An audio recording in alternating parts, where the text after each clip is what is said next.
দর্শক, কপ সম্মেলনের তৃতীয় দিনের আজ খবর আমরা জানবো। আমাদের সহকর্মী হাবিব রহমান আজারবাইজান থেকে যুক্ত হচ্ছেন আমাদের সাথে এখন।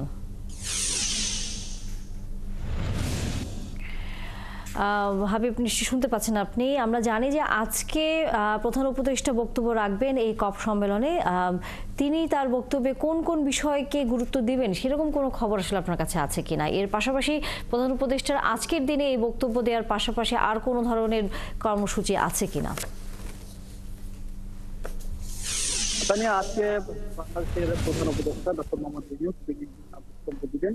সময়টা আসলে এখন পর্যন্ত নির্ধারণ হয়নি, সেটি হলো 1:30টা থেকে 3টার মধ্যে তিনি ভাষণ দেবার কথা রয়েছে। তবে এই ভাষণে মূল যে বিষয়টি বারবার আমরা বলছিলাম যে সেখানে তিনি কার্বন নিঃসরণ কিভাবে কমানো যায়, অর্থাৎ জিরো কার্বন কিভাবে করা যায় সেই বিষয়গুলোর উপরে তিনি বেশি গুরুত্ব দিবেন। এবং পাশাপাশি তার জিরো বলে একটি কথা রয়েছে, সেখানে জিরো কার্বন জিরো প্রভাতি সহ তিনি যদি বলবেন যে জিরো প্রভাতি যদি না করা যায় তাহলে আসলে কার্বন কঠিন।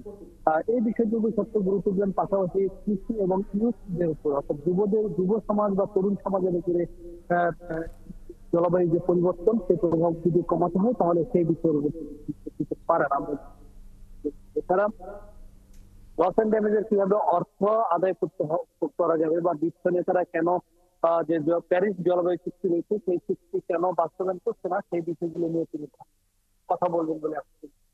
এছাড়া আজকে সকালে আমরা যেটি তিনি এরই মধ্যে সকালে কিন্তু সব ভেনু যেতে সেখানে কিন্তু তিনি পৌঁছেছেন সকাল 9:30টা আজারবাইজান সময় 8:45 তিনি এখানে পৌঁছেছেন। এর মধ্যে যে ইভেন্টে তিনি করেছেন যে ইভেন্ট গুলোতে আসলে সাংবাদিকদের যাওয়ার সুযোগ নেই।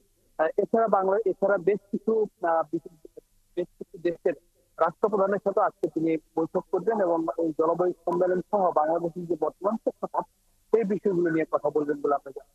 একটি ভালো বিষয় হলো সেটি একটু বলে রাখছি, তা হলো যে গতকালকে আমরা যেটি দেখতেছি যে $170 বিলিয়ন একটি রোড ম্যাপ করা হয়েছে বা প্রস্তাবনা দেওয়া হয়েছে। সেটি হলো বিভিন্ন যে উন্নয়ন সংস্থাগুলো রয়েছে, বিশেষ করে world bank, Asian development bank সহ তারা $170 বিলিয়ন একটি প্রস্তাবনা দিয়েছিল 2030 সাল পর্যন্ত এই প্যাকেজে লাগতে পারে। সেটি হলো লস এন্ড ড্যামেজ, জলবায়ু পরিবর্তনের ক্ষেত্রে যে ক্ষয়ক্ষতি হচ্ছে সেই ক্ষয়ক্ষতি মোকাবেলা করার ক্ষেত্রে তারা $170 একটি বিলিয়ন $170 বিলিয়নের একটি প্রস্তাবনা তারা দিয়েছে যে এই প্যাকেজে অবশ্যই সেখানে দরকার 2030 সাল।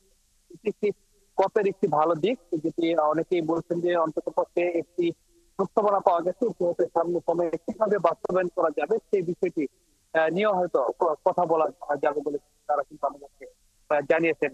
একটা বিষয় বলে রাখা দরকার যে এবার যে জলবায়ু সম্মেলন সেই সম্মেলনে মূলত আপনাকে একটু বলি যে জলবায়ু যে সম্মেলন হচ্ছে সেই সম্মেলনে বিশ্বের বড় বড় দেশগুলো বলা চলে যে আমেরিকা, রাশিয়া, চীন, ভারত এবং অস্ট্রেলিয়া, কানাডা এই দেশগুলো কিন্তু অংশগ্রহণ করছে না।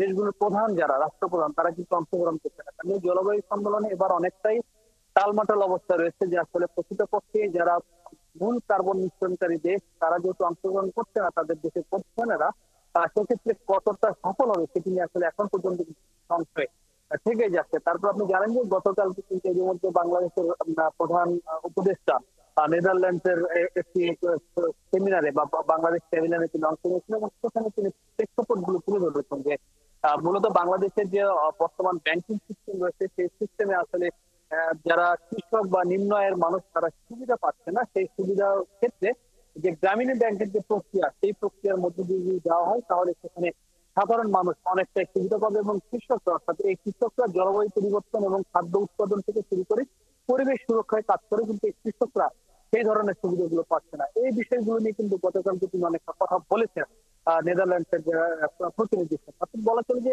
ডক্টর মোহাম্মদ ইউনূস আসলে গত 2 দিনে গতকালকে আমরা যদি 23টিরও বেশি তিনি বিভিন্ন রাষ্ট্রপ্রধানের সাথে বসেছেন এবং বিভিন্ন রাষ্ট্রপ্রধান এবং প্রতিনিধিদের সাথে বসেছেন এবং এই জলবায়ু সংকট নানা বিষয়ে কথা বলেছেন। আজকে বেশ কিছু ইভেন্ট হয়েছে। যেহেতু উনি ব্যক্তিগতভাবে বিভিন্ন রাষ্ট্রপ্রধানের সাথে সরাসরি পরিচিত এবং যোগাযোগ রয়েছে এবং অন্যান্য প্রতিনিধির সাথে সরাসরি যোগাযোগ রয়েছে, কাজেই যদি বিশ্ব নেতারা যদি একত্রিত হয়ে অর্থ না দিতেও চায়, তাহলে তো তিনি ব্যক্তিগত সম্পর্কের মধ্যে দিয়ে জলবায়ু পরিবর্তনের যে প্রভাব, তার জন্য যে ক্ষয়ক্ষতি, সেখানে হয়তো কিছু অর্থ সহায়তা দিতে পারেন। তবে মূল বিষয় যেটি বলা হচ্ছে যে বিশ্ব নেতারা এই অর্থ দিতে চাচ্ছে লোন হিসাবে, কিন্তু যেহেতু বাংলাদেশ বা অন্যান্য ক্ষতিগ্রস্ত দেশগুলো এই জলবায়ু পরিবর্তনের প্রভাবের সাথে কোনোভাবে যুক্ত নয়, সেক্ষেত্রে কোনো দেশে আসলে লোন চাচ্ছে না, তারা চাচ্ছে এটিকে পুরোটাই যেন মৌকুব করে শুধুমাত্র সহায়তা হিসেবে দেওয়া হয়। তানিয়া, আপনার মাধ্যমে আমরা কপের আজকে যে তৃতীয় দিনের সম্মেলন সে খবর জানছিলাম, কারণ আজকে প্রধান উপদেষ্টা বক্তব্য রাখবেন। তার বক্তব্য নিশ্চয়ই আমরা তখন সরাসরি জানতে পারবো আপনার কাছ থেকে। ধন্যবাদ আপনাকে এখনকার মতো।